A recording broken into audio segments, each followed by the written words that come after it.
Week 14, 49ers return home. The Bears are coming into town, and I got John Chapman ready to unleash the game plan. You ready, John? Let's get to it, baby.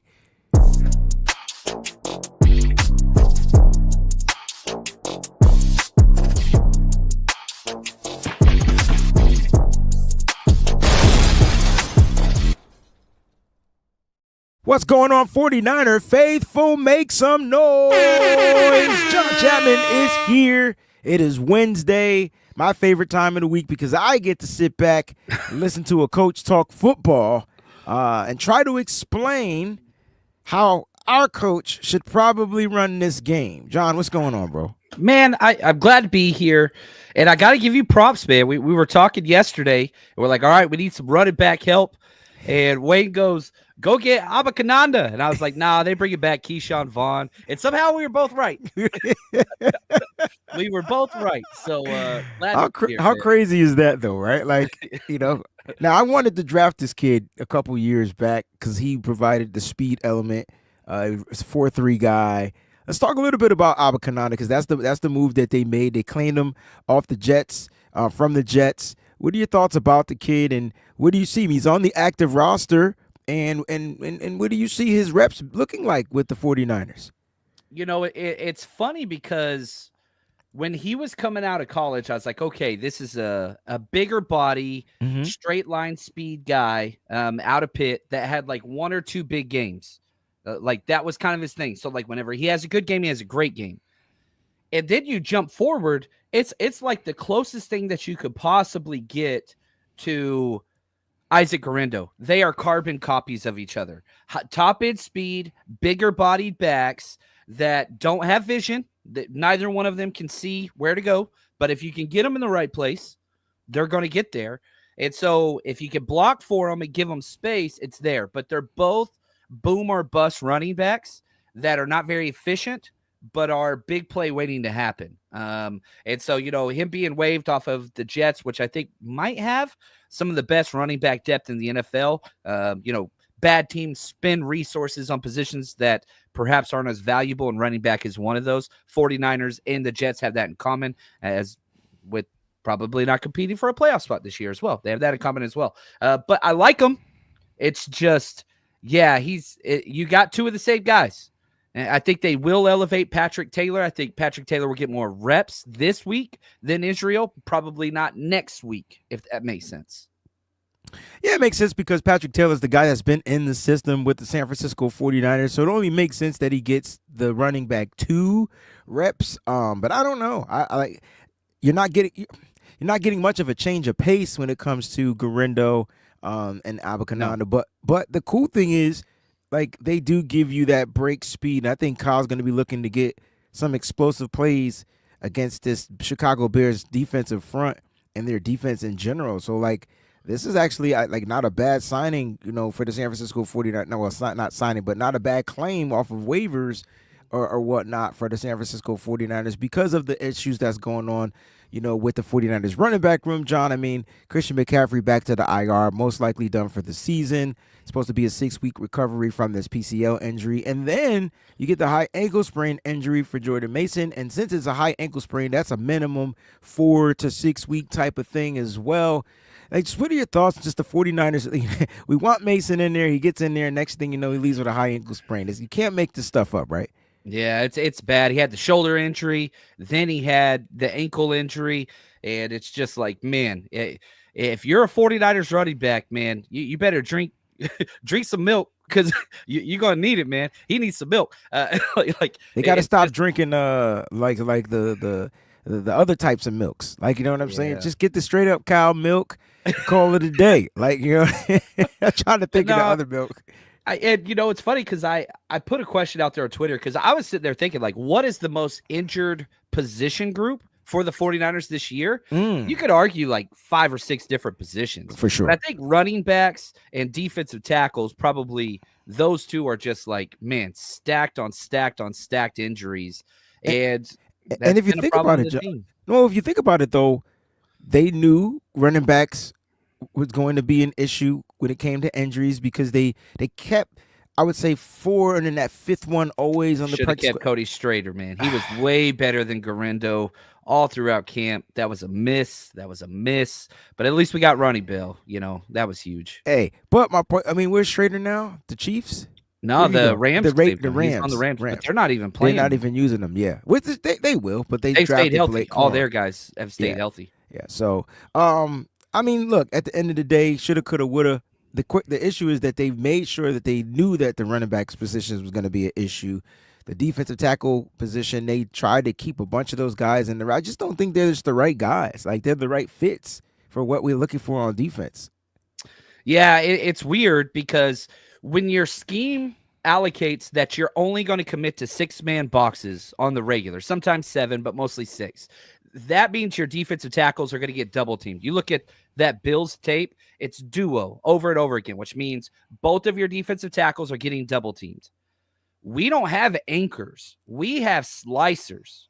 We love that. Javon Hargrave, Kevin Givens, Maurice Hurst, that the smaller defensive tackle that can split double teams, but we're just not doing that effectively. The only guy on our defensive tackle group that is consistently doing his job is Evan Anderson, and he ain't a slicer. He's a plugger.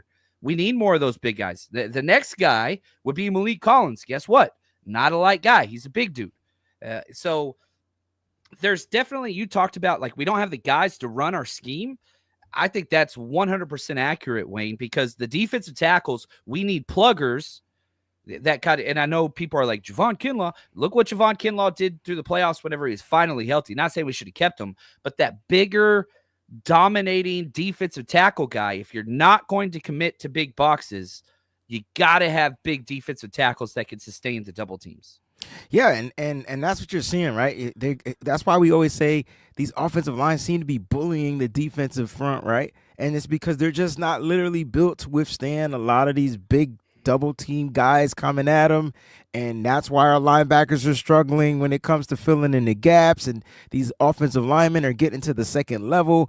And next thing you know, you got a big tackle or a guard on Fred Warner opposed to him just being able to fill in the hole. So that's something that I think, like, moving forward, I'm hoping that the San Francisco 49ers try to amend a little bit, right? Like let's get some big body guys. Remember, I know I wanted Tavondre Sweat. I know he plays for the Titans, I think, right He's now. balling out.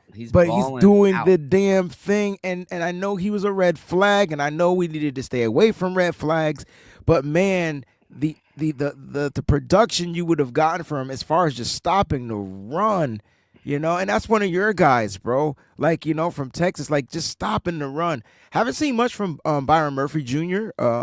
He's been injured. He's come on late the past kind of month, but not like huge. Like whatever. I was watching the Seattle game. Like he 2 weeks ago. Like he was giving teams fits. He's gonna be a stud, like hands down. To be. And that's why I wanted to draft Jerzon Newton. Like I understand he's injured or whatever, but we needed that piece. Like, we just for the future of the team is what I'm talking about. Like, you know what? future. Yeah, and so like I know this probably isn't where you were going, but like, okay, Ricky Pearsall, who I'm not saying is a bust. This is not a Ricky Pearsall critique. This is a where you're using your draft funds critique. Okay. We did not need to draft a first-round wide receiver. We didn't need to do that. And we sure as hell didn't need to draft Ricky Pearsall, who was a major reach at that point, but that's okay. Ricky Pearsall still might be amazing. The problem was you didn't draft one defensive lineman. That was the problem. And so, like, if I'm critical of the Ricky Pearsall pick at 31, it's because, like, what could you have had? And you look through the draft, like, man, Rook Orororo, like, that would have been a great pick. He went 3 picks later. Johnny Newton, he went 4 picks later. Like, Tavondre Sweat went 7 picks later. Like, Braden Fisk went 8 picks later. Like cool. Like, I don't want to go like defensive back, but like you had options there, or you had center options. And I know people are like, oh, it's too early to draft a center. Well, let's go get a wide receiver that has 0 catches in 3 consecutive games. That is like, you see what I'm saying? Like, it's just what we value. We used to build through the trenches. Now they are completely ignored. Yeah, and it's like, I feel like the team, I feel like John Lynch, I feel like their way of addressing the trenches, though, has been through free agency, and it's just been miss after miss after miss. Right? Miss. And so, like, they tried in the draft, it didn't work, right? And so then they tried in the free agency, it didn't work. right? And so, like, what do we do now? Like, you I know, think there has to be a major question mark on Chris Kusarek. that, Like, who was the last guy he's developed? Yeah, thank you. Bosa, but like Bosa's Bosa. He's He gonna didn't be develop Bosa though. that dude Like showed up and maybe was on. maybe Kerry Hyder that year he came here might have been a guy that he developed, and then as soon as Kerry Hyder left, That was a long went time ago. that was a long time. There you go. Arden Key, a long time ago. There you go. And so, like, I think he's been the biggest. No one's talking about Chris Kosaric. I think he's been the biggest question mark because I'm not getting what I need to get from the defensive front. And it's not just about pressure. We struggle in stopping runs. We struggle with mobile quarterbacks. We struggle in screen games. We struggle. And a lot of that comes from the front, right? And so, like, is it the wide nine gapping concept? Like, what is it? It's personnel grouping. Now, I will say this, well, if we get rid of the wide nine and use this personnel grouping, it might work a little bit better. Yes, I think we don't got to have stout DTs. Yeah, there you go. And so, the nuanced take here is like, well, Evan Anderson and Sam Okwanu, like those guys are freaking dominating. You got them out of nowhere. So perhaps you want to give Kusarek credit there. I'm saying, man, you paid up big time for Leonard Floyd, Jordan Elliott, Ter Gross Matos. None of them have panned. What are your thoughts on Malik Collins too? Because I'm a little in between on Malik. No, I think trading a 7th round pick for him and his salary, he is playing on par. Okay. Like you're getting what you got. Now, is he as good as Eric Armstead? No, he's not. But they're totally different people. Look at those contracts. Yeah, like there never were. The problem is Javon Hargrave, you are getting maybe 10% of what you're paying that guy. You're getting maybe 40% of what you're paying Leonard Floyd. You're getting maybe 50% of what you're paying Jordan Elliott, and you're getting maybe 60% of what you're paying Ter Gross Matos. They're playing below contract value of what you're paying them. You overpaid those guys to get them here, and they have not performed. That's the issue. And then you can add on Bosa's injured. That exasperates everything that is out there. It just shows, we ain't got the right guys. Yeah, it's a little rough, especially from the defense. Big Daddy Niners with the Super Chat contribution says, "What's up, guys? We need this game bad. How badly do we need this game, John?" You lose this game, you win, man. The season is done. You are okay. You could have lost against the Bills or Miami. Can't lose against both. But now that you lost against the Bills, you cannot lose any game, and you sure as hell can't lose any NFC game. You lose an NFC game moving forward, then it's like this team has to beat that team. You got to tie this team. Point differential here. Conference, like you're in that stage, and it's just beautiful mind type whatever. Dr. John Nash, like we ain't going there. But here's what's crazy to me: the Bears and the 49ers have combined for 14 one-score games. Their combined record, 4-10. Both these teams only have 2 one-score game wins. Good quality teams with talent all over the place. They just can't figure out how to win late. Neither one of these two teams. So it's going to be a close one. Spoiler alert. 49ers 4-point spread favorites right now, which I don't know how the hell they Hey, we became favorites again. I put my money on that. And Nick Bosa must be playing. Like there must be some 100% Nick Bosa's playing. This is the most sacked quarterback in the NFL by 8. He's been sacked 49 times. He's about to be sacked 49 more times. And this let me know that the Niners are going to get some reinforcements back defensively. They're going to shore up the back end with Deommodore Lenoir on the outside or nickel, wherever he decides to play, and he's going to get up front. Because Nick Bosa, it's funny because we'll talk about Nick Bosa, but his impact on the football field makes the rest of the defense look good. Like, you get what I'm saying? Like, and that's crazy. But I still feel that he isn't playing up to his contract. Like, it's weird though. He's playing up to it, but in different ways, right? Correct. Like what people, if you look at sack and pressure numbers, you are correct. He is not playing up to his contract. But what he does in the run game and tackle for losses, and he's setting the edge a lot better too. A lot, you know what I mean? And when I watched the film against Buffalo, and they might have set the edge maybe 2 times in that game. It's Sam Okwanu both times. Tell me I'm wrong. No, you're not. I'm just like, what?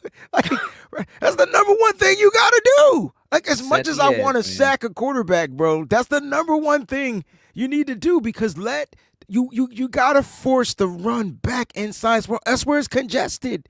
So if you take away the outside, where's the running back going to cut, John? You got to go in. To the tackles, right? And then boom. You Yeah, know, and it hurts too because not only do we have play soft edge defensive ends, Charvarius Ward cannot play outside contain to save his life. He did giving it him once. walk-in touchdown. Give him one. He got one. Okay. He did I it need to once go back for and watch. a negative loss, negative yard loss. He got one because he learned from that touchdown he gave up. But neither can Jair Brown. I'm confused on Jair Brown. Like, I'm confused. Like, yeah, that's the 68-yard touchdown run. So that was the worst. You see ground whenever you tackle, you look down. Guess what? You tackle. You tackle. You tackle in the ground. You see what you hit, man. And that dude, whenever he tackles, he just drops his head every single time. One, that's how you get hurt. Two, that's not how you tackle. And he doesn't bring his legs, and he keeps his arms in tight. Like, it's just, and it's been bad all year. But that's the thing. Nick Sorensen doesn't coach up. We don't coach up anymore. And you got to give it on Daniel Bullock's too, because his safeties, I'm a big Daniel Bullock's fan. I wanted him to be our defensive coordinator, if I want to be 100% honest. I remember that. Yeah. I think that he is I love watching him coach at training camp. He's awesome. But I don't want to butt it. Let's pivot this because let's talk about Nick Sorensen. And before we do that, shout out to Jax Knox. It is definitely the season of giving. She's gifted 3 memberships. If you became a member and you gifted a membership of Jax, please let us know in the chat so I can highlight you. But thank you, Jax, so much for gifting the memberships out there. We appreciate it. All right, Jax, we appreciate it. Niner Favor got a couple questions. Niner Favor, how has Bosa regressed? I don't think he's regressed, but his sack the number. When I look at it, when you look at a defensive end, the premier defensive ends in the league, the thing that sticks out the most isn't the pressures, it's the result from the pressures. So it's like the sacks. You see that because if you talk about the top defensive ends in the league, where does Bosa fit in? Like top 5, right? Maybe top 6, right? But give me 4 people better than Nick Bosa, and then we could talk about why. I mean, T.J. Watt, you got to go Myles Garrett. 2, I think Max Crosby is 3 better this year. He's just on a sucky ass team, but that's 3. Trey Hendrickson. Oh, from Cincinnati 4. Daniel Hunter. Nick. Oh, forgot Jonathan about him. Grenard. No, stop. That's Will too many. Anderson. That's too many. Stop. Too many. Nick Bosa's in there. But he's in that conversation. But you could argue those guys are better, especially statistically. But only because them sack numbers be up, right? So, like, think about their sack numbers, your mid double-digit tiers. And Bosa is always trending there. But I also think their defense is built a little differently, and it's built for those guys to go off. Yes. Our defense is Nick Bosa, and then they focus on Bosa and they try to eliminate him, so his production makes him lower. So when I say he's regressed or not, I never said regressed. I said it just doesn't feel like he's playing up to that contract. You know what I'm saying? It's because those numbers are low, but I do understand the context in it. You know what I mean? And a lot of it is Nick Sorensen's fault and the scheme's fault. We don't do overload blitzes. We don't move around. Like, even if we move Nick Bosa to the B gap where he's blitzing over a guard or center, we still have a 4-man D-line front. And so that's an easy count for offensive linemen. There is no guessing, right? Think about Jake Brindle blocking nobody when they're blitzing 7 guys. Like, we don't do that to other teams. We do not provide a systematic advantage based on numbers, counting, or scheme at all. We say, look, Nick Bosa's right here. If you want to triple team Nick Bosa, that's fine. We'll allow you to do that. We're hoping somebody else wins a one-on-one, and that just hasn't happened all year. So you could attribute 3 guys to Nick Bosa every play, and the 49ers allow you to do that repeatedly. We're going to say somebody else is going to win. Nobody else wins, and we just keep doing the same thing. It's insanity. We're not even trying to scheme up an advantage on the board, X's and O's at all defensively. We are the most vanilla defense, not only in the NFL, probably in college football as well.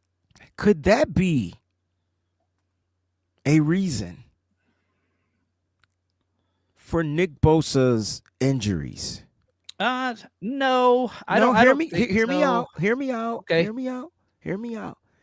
Dude, if I'm getting double teamed and chip block, whatever type of block, guys diving at me, and I gotta defend that multiple times every single week, it's more wear and tear on the body. You're asking him to train differently, prepare differently, be different. If the 49ers just got him better help, guys that can be dominant on the opposite side, guys that can win one-on-ones. Leonard Floyd's not winning one-on-ones. I get guaranteed.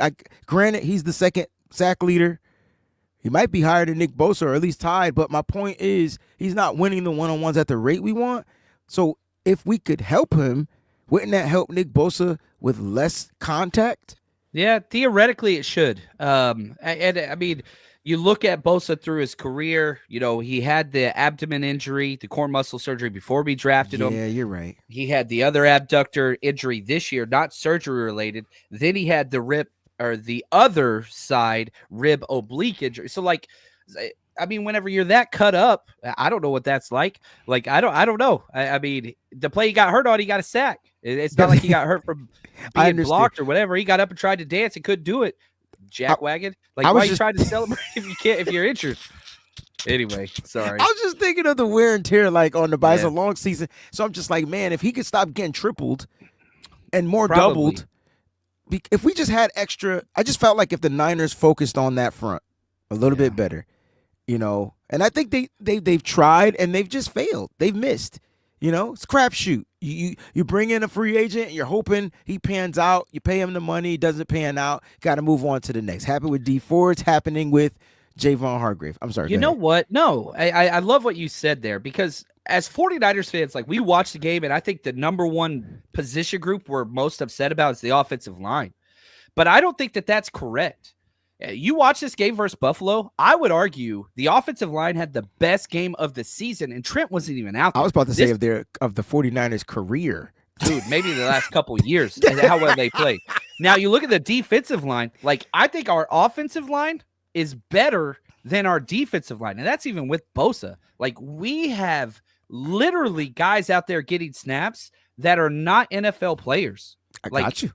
It's bad. So, I'm with you. We need more emphasis on the defensive line, which is even more so than the offensive line, I think. Which is crazy to say. No, you. I see. I follow you on X. Yeah, and you say slick shit underneath the tones. Yeah. Somebody commented something. No, somebody posted something about the offensive. Oh, how great the offensive line did, right, with Jalen Moore in his grade. And what was your comment, John? Just. I said the 49ers starters for the next 5 years are going to be Jalen Moore, Jake Brendel, and Colton McKivitz. Bro, you don't laugh at that. But it's not what I want. That's when you were being dead ass serious, because they had an anomaly game that was great. And Jake Brendel was still ass too, by the way. He missed several run blocks in that game. 3 holds called on him too. Bro, there was one in never mind. Not even going to go to that. I saw it. I was like, well, luckily they didn't call holding on that one. But my point is, that's probably what it's going to look like, John. And here's the thing. They're going to address the offensive line in the draft, but it probably won't be who we want and when we want them to address it, because they hit on Dominic Pooney. They did. And Ben Barch freaking looked like an all-pro. And my thing is, why the hell has Ben Barch been on a shelf? Well, he was Aaron injured Banks has sucked for 2 years. Seasons. I know. Aaron Banks was good when he's healthy, but when Aaron Banks is not 100%, he's not great. This is not an anti-Aaron Banks thing. It's an anti when Aaron Banks is banged up, which is everywhere, all the time. Ben Barch has been sitting on the shelf, and he's this damn good. Can we not evaluate talent? The only reason why Evan Anderson got to play is because you had 4 guys get hurt in front of him. The only reason why Sam Aquano got played is because he turned Gross Matos and all the other injuries. It's maybe we can't evaluate talent. Why are we not letting other people get their opportunities? Obviously, the Jordan Mason, whatever else. But, good Lord, let's just see. And maybe if this game doesn't go the way it wants to, obviously I want the 49ers to win this week. I want them to always win no matter what. I'm anti-tank. But, man, the fact that Ben Barch, this good of a guard, and the Bills have a great D-line. Not a good one. Great D-line. That's great. That dude bossed around Ed Oliver nonstop. I was about to say, from the interior to the outside, their defensive line is on point. We got another Super Chat contribution from my man Isaiah Lancaster. Here's a dope question. You ready? Should 49ers move on from Debo and Juice? These are two of the older 49er players. Also, Kyle really told the media yesterday he's satisfied with Nick as Yeah. DC. Your thoughts on that? All right, John. So, should the 49ers move on from Debo and Juice? I believe we touched a little bit on the Debo, but let's dive into it a little bit more. Like, what are your thoughts on that contract Debo, that situation? contract situation, we talked a little bit about it yesterday. You get $5 million back. If you trade or cut Debo, you save $5 million. That's it. Now, it's always negotiable and he could redo his deal and whatever else. But, like, what are you going to get for that? Third round pick? Yeah, that's not worth it to me personally. So the contract means everything. They tried to move on from Kyle Juszczyk last year, but he took a huge pay cut. He did. My thing with Kyle, I want to keep Kyle Juszczyk, but I want him low snap count. Back-to-back weeks, Kyle Juszczyk is right around 20 snaps. That's where he should be. That's where he should be. And I know everybody's pissed about the fumble, and rightfully so.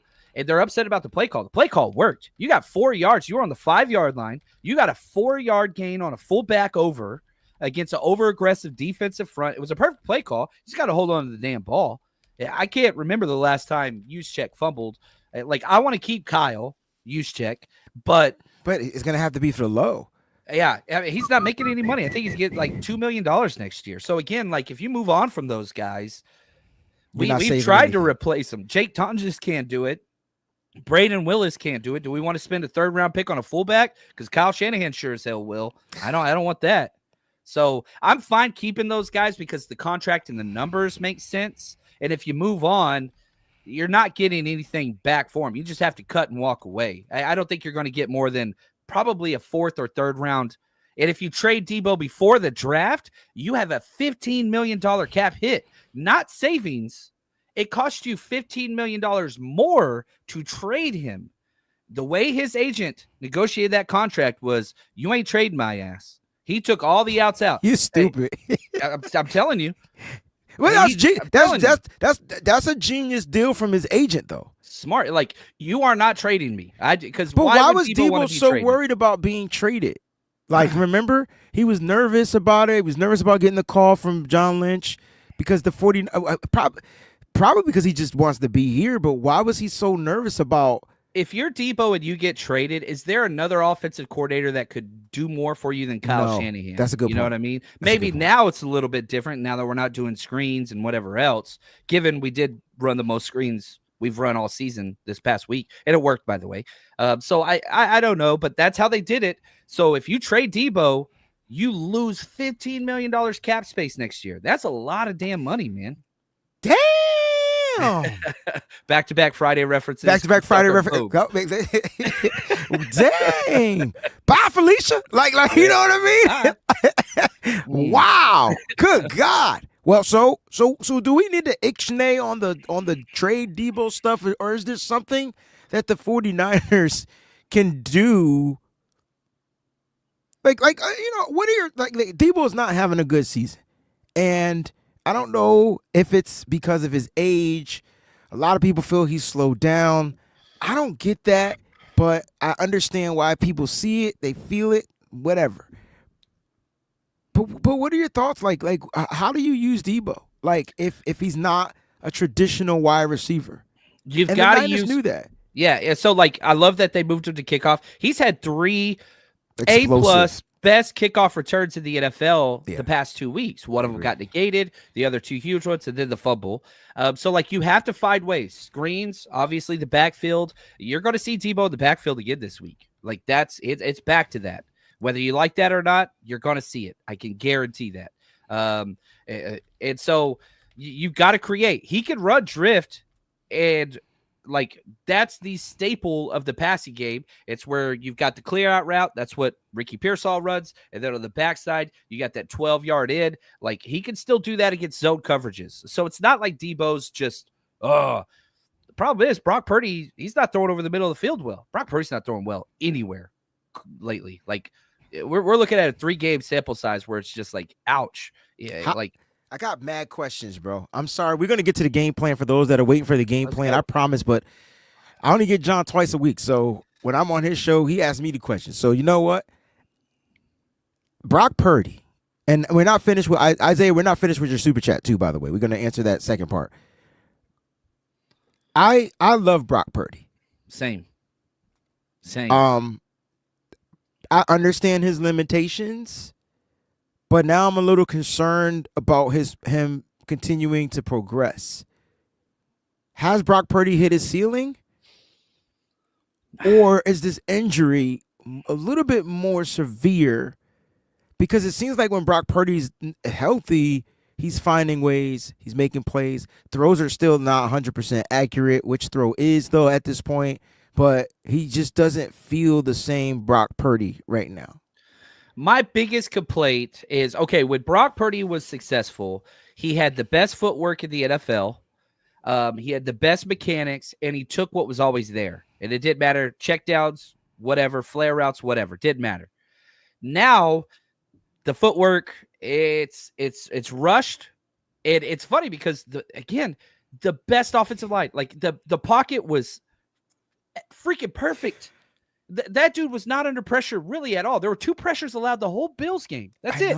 I know. Like, nobody was getting destroyed. Aaron Banks or Jake Brittle being put on that wasn't happening.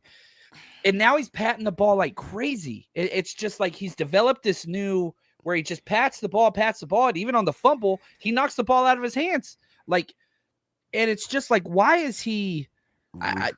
There's just issues that have come out, and it's like, whoa, bro, this ain't who you are. This is not who you were. Is that? Do you think look, man, do you think part of that though is because the offense is vanilla? Like, look, you can't talk about the defense being vanilla without talking about the offense being vanilla. And I think the offense is vanilla because you're missing several key pieces and players are messing up. Like, yeah, it's hard to disassociate the snow game where wide receivers are falling down and whatever. I'm just talking about in general, though. I'm just talking about in general, not just this Bills game. I don't know, man. The offense seems weird this year. It doesn't seem like it has the same thing. And I don't, even, okay, you could go back to the beginning when you had your offense with Brandon Ayuk, but you were missing Christian McCaffrey. Jordan Mason was definitely a great plug-in. He was a run guy, but in the passing game, there was no trust there from Purdy to Mason. So you didn't get a lot of the checkdowns. Saw it again, too, in this play. As soon as Christian McCaffrey went out, there was a wide-open check down to Jordan Mason, wide open. He looked right at him and pump faked it. Was like, nope, ran out of bounds. And it's just like, I'm trying to tell you, bro. He hates him. Like Christian McCaffrey, I'm sorry, Brock Purdy hates Jordan Mason. He absolutely hates that man. And I don't know why. Somebody got to figure that out. He refuses to throw the ball to that guy. Keep in mind, Jordan Mason has the highest catch rate on the team currently. I mean, he's not getting a lot of targets, but I understand the ones he gets, he's catching. Like, I got you. I can't call it like that's why I'm saying like this junk is so different. But to the second part of Isaiah's question, so we can get to the game plan. Kyle really told the media, come on, man. Thoughts on Nick Sorensen, bro? Like, at this point, Kyle does not seem like he's going to get rid of him. Do you feel like Kyle is capping us right now because it's in season and like a lot of the stuff has been hitting the fan and Kyle's just trying to keep things cool, but he'll let him go? Or do you think he's real dead serious about this? Man, okay, let me just say how bad Nick Sorensen is first. I know that's not what you asked. No, that is what I asked without asking it. Okay, here we go. Here's how historically bad the 49ers defense is. Oh, I saw this post. We are currently the worst 49ers defense since 2018 in points allowed. We are the worst 49ers defense allowing third down conversions since 2017. We are the worst 49ers defense in allowing rushing touchdowns since 2016. And we are the worst 49ers defense in the red zone since they started tracking red zone percentage back in 1999. And we were worse than that year. So you're talking about historically, this is the worst defense in 20 plus years. And we have the 4th highest payroll on defense. Nick Sorensen not only is not giving any schematic advantage to the team, he is constantly putting players in the worst position possible. Did you know that we're a top 5 man defense now, snap rate wise? We run man coverage top 5 in the NFL. But why? We're not even a zone. We have zone. We have zone players. Our Nick Sorensen, players baby. fit zone. They fit the zone. They're good in space. You limit a player's assignment with space, and they just focus on that, and we get interceptions. Now you got us manned up, dude. Yeah. We're not even built that way yet. Not even built that way. And so that's how terrible Nick Sorensen is. Zero adjustments, zero No disguise. blitzing, Not no zero, but like 2 to disguising. 3 plays a game. 2 to 3 Bro, plays a game it's tops. terrible, man. So obviously you got to move on. Will Kyle move on? If you fired him now and replaced him with Sorensen or Bullocks, which is what I would do yesterday, what does that get you? We're still somewhat in playoff contention.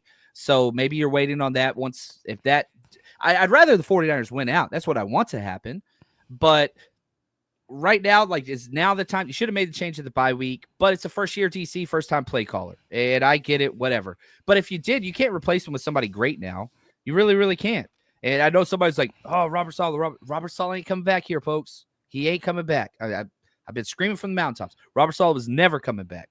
That's just not going to happen. So, yeah, you got to move on. They should move on. And my biggest Kyle Shanahan critique is keeping the 2 worst coordinators at their respective positions in the NFL. Brian Schneider, worst defensive coordinator in the NFL.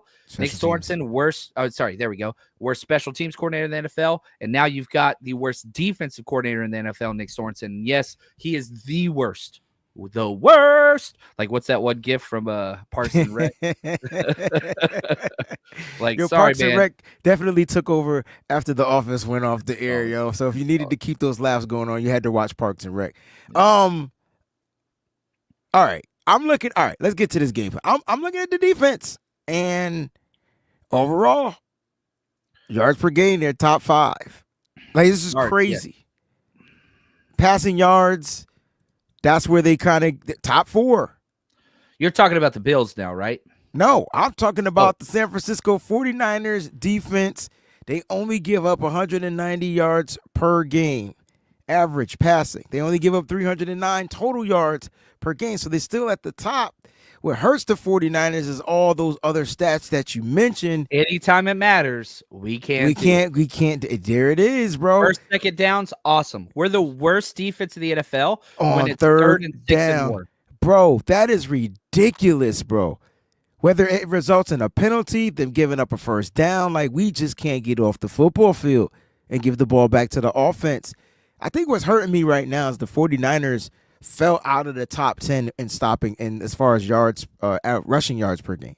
Like, and so that really hurts me. And then points per game, obviously we're low, in the middle of the pack. Well, closer to the bottom now, because teams are really starting to full up and get those points. We get a 24.6 points per game defensively. John, what's the game plan for the 49ers defense, man, against this Bears attack with a new interim head coach, Thomas Brown? He did coordinate. He was the running backs coach. I can tell you one thing they're going to be doing.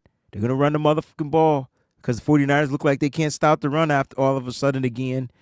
And so how defensively do we stop this Bears rush attack? And how do we plan for a guy that's going to ad-lib like Caleb Williams and probably move all around across the field?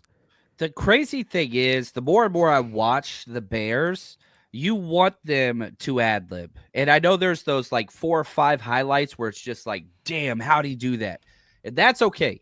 Because the thing about Caleb Williams is the amount of sacks and how long he holds onto the ball. We're critical of, Brock Purdy holding on to the ball for as long as Caleb holds it longer. Their offensive line, it's all BC players. They play better than our offensive line. They don't have any all-stars. They don't have anything, whatever else. But, like, man, you got to drop. You bring 4, drop your 7, like you've been doing. That's fine. So, I'm a little bit more comfortable with Nick Sorensen in this game plan. Just don't do man. Just don't do man. Because if he does that scramble BS crap and then ad-libs and we're in man, you're giving up 60-yard touchdowns. We cannot play man coverage anyway. You mean you want Jair Brown on one of their wide receivers? I don't want Jair Brown on Cole Kmet. If you got Cole Kmet, this is the week you're going to start him. Yeah, for sure, for sure. So, what I really want is just, man, stay in zone. Stay in zone. Stay in zone. Just bring 4 this week. I'm cool with that. Like, you'll be able to get some pressure. Bosa's playing. Bosa's going to get 2 sacks. I guarantee it. Just don't go man. Don't go man. Don't go man. You do that this week, you are going to literally give Caleb Williams the biggest highlights of his entire career. It's coming. It's coming. Roman Dunze. I like him a lot. DJ Moore and Keenan Allen. Yeah. Which one of these guys is going to be the guy? DJ Moore is the one that scares me the most. He's their Khalil Shakir. Like, that was the guy that was he's getting off on us last week. If there is any player that was like as close to a primetime Debo in the NFL, it's DJ Moore right now. Yeah, they'll give him the ball out of the backfield. He's awesome. So, like, that's my concern. So I want Diamador Lenore on DJ Moore wherever he goes. Now, they put him out wide and they put him in the slot, so that's a little bit of an issue. Keenan Allen's always outside. Rome and DJ kind of split the slot snaps, and who's, that Z versus the flanker and all that kind of fun stuff. So, like, that's one of the things I'm concerned about. Charvarius Ward has been really, really bad player. Obviously terrible what he's gone through, and so it makes sense. But man, I think Charvarius Ward versus Keenan Allen. I like that matchup. Kind of perfect for him. Yeah, I actually like that matchup. I think big guy versus the big guy, outside guy. Keenan Allen, not speedy, but can get open, but a little older. And so I actually like that matchup in their career arches trajectory. Like, they ain't speed guys, but they're physical, whatever else. So I'm not overly concerned about that. I'm concerned about the tight end. I'm concerned about the running game. Don't stop there. Let's go. We got DeAndre Swift, which we know Diamador Lenore took his ass out of a game one time when he played for the Philadelphia Eagles. But listen, they will bruise. They were best. That was like a hit. Remember that hit Reggie Bush took everywhere. Oh yeah. Lito Shepard, I think, was the one that hit. I think it was Shepard. Oh, from the Eagles, right? Yeah, from the Eagles. Remember Reggie Bush was on the Saints. He started crawling on all fours. Absolutely. Remember the Dante Whitner hit on Pierre Thomas? He got fined for that one. Okay, well. That's whatever, yeah. All I'm saying is DeAndre Swift is probably going to be looking to get back. Now, depending on how they use him, that's one thing. But let's talk about Roschon Johnson, because if the Bears, he's going to be that physical back that they're going to use. And I feel like the 49ers struggle against physicality up front. I'm a little concerned because Ray Davis came in the game last week and was the physical back. And he showed elusiveness in the snow. I'm trying to figure out how they were able to cut in the snow, and we couldn't cut anything. But that's a whole nother conversation. So what are your thoughts on Roschon Johnson and that running back tandem, him and DeAndre Swift? I guarantee you they're going to be a full part of this game plan. Yeah, I mean, it didn't matter who's running the ball. Last week, the 49ers allowed 5 separate ball carriers to average over 6 yards per rush. Like, I mean, we can't stop anybody. Again, we've given up. We're second to last in rushing touchdowns allowed. We can't stop anybody. We can't tackle because we don't teach fundamentals, and everybody we don't practice those things at all. Like, I was at every single training camp. We didn't practice it once. No tackling drills whatsoever. And so, like, whoever's running the ball, I'm concerned about, whether that's Caleb Williams, whether that's Roschon Johnson, whether that's, the Georgia kid, Swift, it doesn't matter. Whoever they got, can we stop anybody? Like, it's not about them. It's all about us. But we have no identity. We have no intensity. We have no physicality. And we don't have the personnel to run our scheme. And our defensive coordinator, pet rock personality over there, just sitting there chilling with his mullet and his freaking camouflage hoodie every single game. So, like, I don't know. I really don't know. I have zero confidence in this defensive coaching staff and personnel at this point. I know that's bad. And I hate being that guy because I don't think I'm usually this negative. So I apologize. But I don't care what the offense does. This defense is garbage. It's definitely asinine, right? Like, it's bad. Like, but how does this defense come out and set the tone? Like, because I want the Niners to win the toss and kick off, defer to the second half, right? That's what I want. But can this defense? They set the tone last week. Yeah. But then they lost it real early. I've never seen a defense lose the tone on a second drive series in my life. Walking around with your tail tucked in between your legs, man. Just get bullied. Just get bullied. just getting bullied, man. It's rough. It's rough. Let's flip the script to the offensive side of the football. Bears got a pretty, decent defense. Yeah. Like all around. I felt like they're more well built and more well disciplined. And so how does the 49ers attack that Bears defense from Kyle Shanahan's mind? Their strength is the secondary. Jalen Johnson's awesome, but they got 3 good corners. And they have Kevin Byard on the back end, who's long in the tooth, but in historical George Kittle versus Kevin Byard matchups, Kevin Byard's gotten the best, maybe better, more so than any safety in the NFL. So that's interesting to me because, George Kittle didn't have a catch after the first play of the game, which is asinine and stupid. Another huge Kyle Shanahan, Brock Purdy critique. But, this should be a George Kittle bounce back game. If I'm the Bears, I'm taking away. Look, there's only one playmaker on this team offensively, and that's George Kittle. And I'm sorry, I hate to say that, Debo, but I ain't concerned about you, man. So if I'm the Bears, and again, way back whenever I was coaching, my first job was scouting other teams and figuring out, okay, how does that team beat us? Okay, well, if the Bears beat, the 49ers, it's because they shut down George Kittle. I'm putting Kevin Byard and Terrell Edmonds. You guys were bracketing, and they have that built into their defense where they can do that. So you've got to scheme up George Kittle. That's possible in that offense. There's some naked boots and some rollouts and some Y leaks and whatever else. There's some of that's available. But what I would do with the 49ers, I'd run the damn football. I don't care if Christian McCaffrey's not there. I don't care if Elijah Mitchell's not there. I don't care if Jordan Mason's not there. If you do not run the ball and establish the run early, this game could get really, really bad. And I'm talking about blown out again for the 3rd consecutive week bad. If Brock Purdy continues to play the level of football he's played and you do not establish the run game and the wide receivers stay with what they are against a wonderful secondary, I'm sorry, this could get really ugly. And that is terrifying against a team that's not very good. But the Bears have everything to play for. They just fired their damn coach. Jobs are on the line. They're going to come out with energy, and they're going to come out ready to go. Correct. And they're going to come out with the simple fact that they just went toe-to-toe with 2 divisional opponents back-to-back weeks and lost games.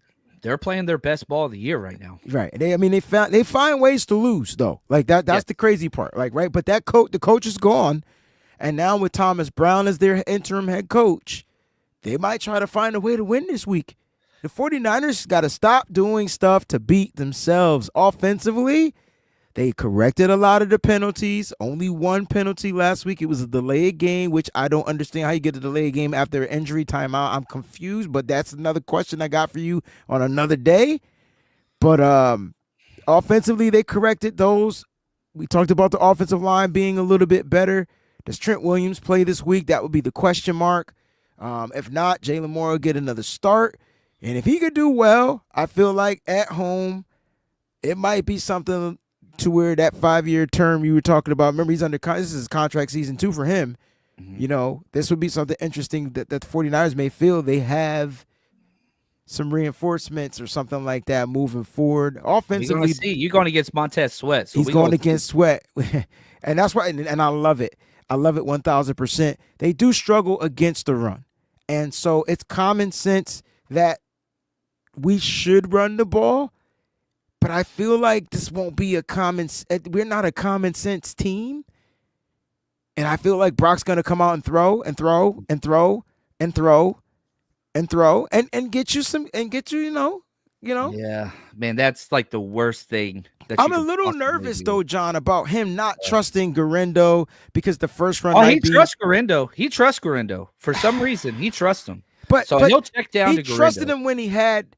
Oh, you talking about Brock? I'm talking about Kyle though. Okay. As far as the game plan, better run inside, which is where we've had most of our success. Correct. He cannot run outside. Right.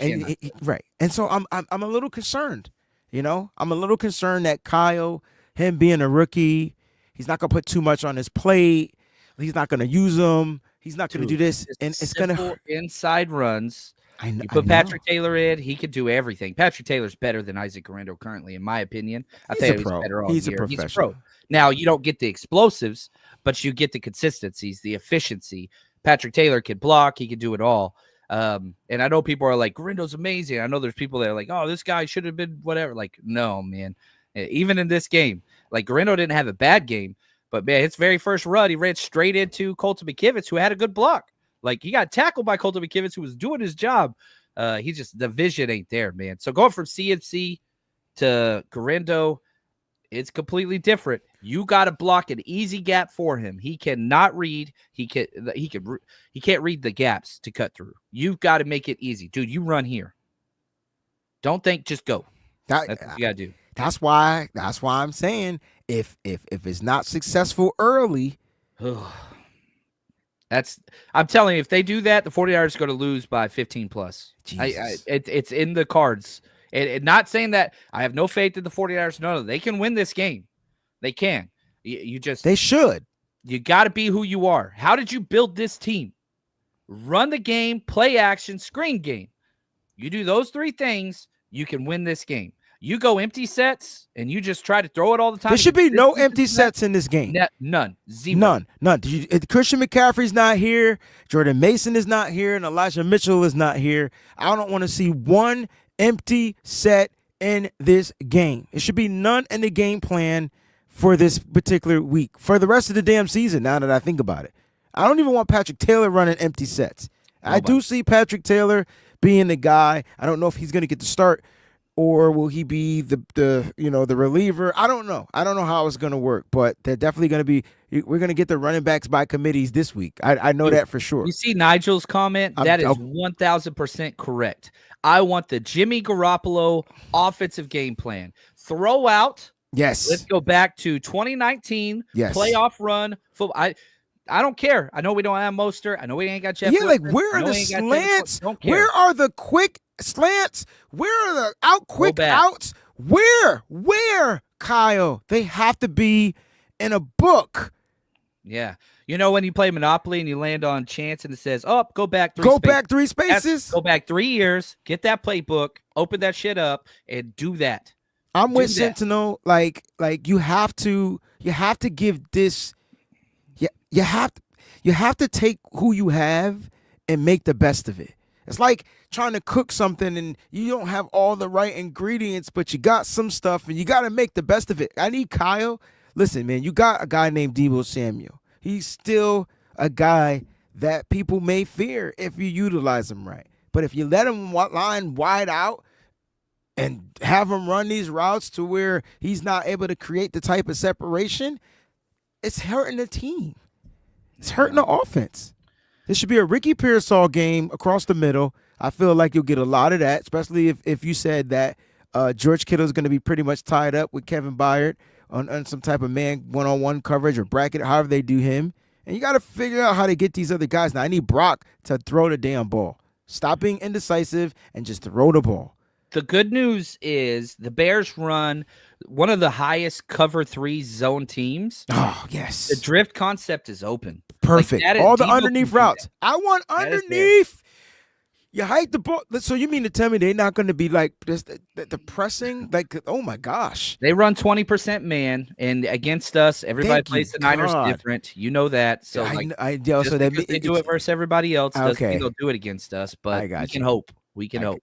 I got you. So what are our chances? What are our odds? They're coming off 10 days rest. We're coming off. Dude, I flew back from Buffalo. I'm still tired. I've not gotten any emails, DMs. I'm exhausted. Still tired. Now, given their flight path is a little different than my Southwest 3 flights back, whatever. But teams play us different. They have all the rest in the world, fired their coaching staff. They've got all the energy. They've got I don't know what's in our favor besides the fact that we're the home team. I really, really don't.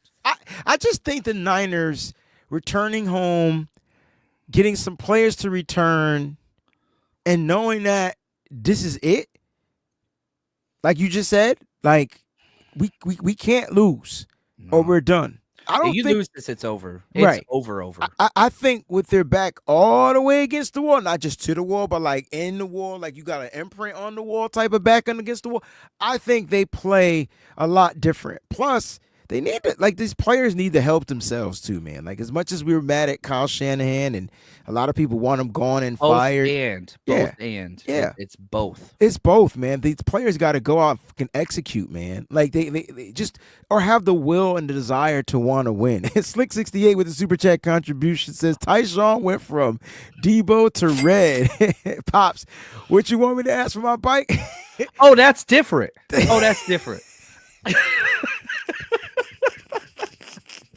That run. You want some too, old man? No. Get your ass in the car, boy. I told you what I'll tell you come around here messing with these people. Man, that movie was the GOAT. Oh, it made $5 though, but that movie was the GOAT. Man, man, this has been a great show, John. You are always amazing when you deliver the game plan. A couple of questions. Collie wants to know, should we scratch that wide 9? John says no. I say yes because it seems like it's harder to find the personnel to run it. So why not go back to regular gap assignments and just get dominant players in that? Not a lot of teams. If you do that, then you're going to put more emphasis on your safeties in the run game, which we can't do. Malik can. But try it. Like try the transition. The wide 9's not working. It works against us. That's what everybody does against us. It works against us. But it don't work for us. Yeah. It hasn't worked for us in the past several seasons, John. It makes the defensive tackles' jobs harder. So the wide 9 puts a bigger emphasis on defensive tackles and linebackers. The standard 4-2-5 will put a bigger emphasis on safeties and your nickel/third linebacker. So, yeah, I mean, and again, if you are doing your standard 4-3, you could do more disguising blitzes. But again, Sorensen ain't that guy. True. Sorensen can't adapt at all. He makes zero adjustments throughout the game. Like I remember I used to be critical of Saleh because he wouldn't make an adjustment until halftime. Sorensen just doesn't make any adjustments. He runs the same thing he runs on the first drive every single game. He doesn't know how to adjust. That's just not a word in his vocabulary. What's going on, Corey? Corey says, Breeze, do you want Kyle gone? Not a hell no for me. Hell no. Neither Kyle Juszczyk or Kyle Shanahan. Yeah, no. It's a hell no. Well, look, I don't know about Kyle Juszczyk. He might be getting a little older. Like $2 million. He gets like $2 million. Yeah, but he makes less than DFF next year. He need to be gone too. But Mitch Wisnowski makes more than he does. Listen, but I don't know if Kyle wants to play for that little bit. He's doing it this year. It's a hustle. You asking Kyle Juszczyk to come back out for another year? It was a 2-year thing. That his pay cut. He's already cut for that. Like his pay cut is already impacting next year as well. Well, there is a fullback that I would like the 49ers to bring in. His name is Max Breederson. Okay. From Michigan. He could do. You had me. No. He does everything. First of all, he does everything. No more Michigan players. He does everything Kyle Juszczyk does, but better, and he's younger. None. Okay, I'm just checking out. Just checking him out. Just when you get a chance, check out Max Breeson. I'll watch him. You know I'll watch him. Just check him out. I don't even want to draft him. I just want to get him on this roster somehow, undrafted, some way. That way, I ain't got to hear shit from anybody because we didn't waste a draft pick on him or any. You don't draft a fullback, first of all. But you could draft punters and you could draft kickers and you could draft all those things. Why can't we draft a fullback too? We have the highest drafted kicker, the highest drafted punter in the NFL currently. We have the 34th best kicker and the 30th best punter currently. Jake Moody is the 34th best kicker? Yeah. I need to see that. Show me that. Just field goal accuracy. Yeah. I gotta find that. It's bad, bro. The one thing I will say, he can't be the worst. He can't be the worst. No, he's not the worst. He's ahead of Justin Tucker, so he's got that going for him. He's like 35th. He's right behind him. Wait, there's only 32 teams. I know. Every single backup we've had, a higher percentage kicker. But they don't kick as much, though. That is true. That is true. I'm not defending him, but damn. You're defending him. He's the worst? No, No, not he's the not. No, worst. there's worst. No. But he's But you know what I'm 30 he's saying. That's 34th. if you out of the 32, you the worst. I'm saying like He's that bad. damn, time to let him go. It's bad, bro. Time to let him go. You know what I mean? Hey, listen, men lie, women lie, numbers don't. If you the worst, it's time to go. Will Kyle do it though? Probably not. Probably 49ers throwback. Thank you for the super chat contribution. He says Debo Juice Hufunga, who has his practice window open too, by the way. Brendo and Banks can leave. Why is Hufunga in there? Like he's not. Like what has he done? I think he's happy to see the Hufunga is better than Jair Brown. I just want to put that out. Hufunga's better than Malik Mustafa, hands down. But I think it's because we just haven't seen him. He's been injured a lot. That is true. And that's why he failed to wear. You got him in the 6th round or 5th round or whatever. Like, yeah, he was injured a lot. And he's slow. But, man, dude, you got an all-pro player last time he played healthy. And he was good till the ACL. And we only saw him for like 3/4 of a game. Yeah. But his practice window has been open. Do you think he's going to get a shot this week? Oh, probably – I don't know, man. That hand, they got. I don't know. I wish he would, but ideally, you've got this Sunday, then Thursday game, then long game. And I so think maybe that's not when this. Hufunga, Dre Greenlaw, everybody probably comes back because of the short week, right? Yeah, so probably. Yeah. Do you think Dre Greenlaw and Hufunga may play on Thursday night?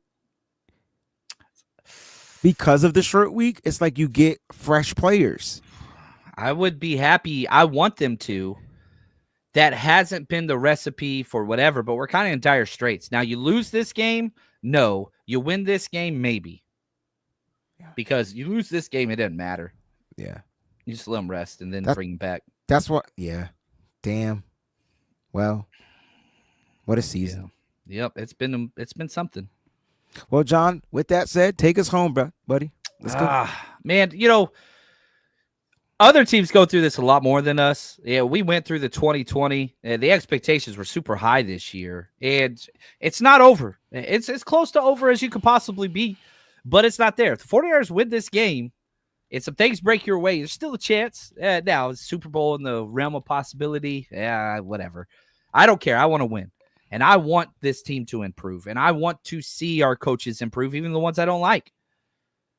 But this is a must-win. The 49ers back could not be more against the wall than it is now. Who are you going to be? Are you going to be the guy that gets your chain snatched? Or are you going to be the guy that picks up a brick and does whatever the hell you got to do and you mess up whoever's coming at you? That's who this team needs to be, and it's who they haven't been. You being bossed around and bullied nonstop. You got a guy by the name of Debo on your team. Let's freaking see it, man. Come out swinging. And if you ain't got no fight in you now, I don't know what to tell you. Pick up and move towns because you that close. I love this team. You guys are awesome. The community is great. Wayne, thank you for letting me have time to be on your channel. Let's go get that dub, man. Be who you are. Quit trying to be something else. Anyway, till next time, you are the best. Stay strong, faith.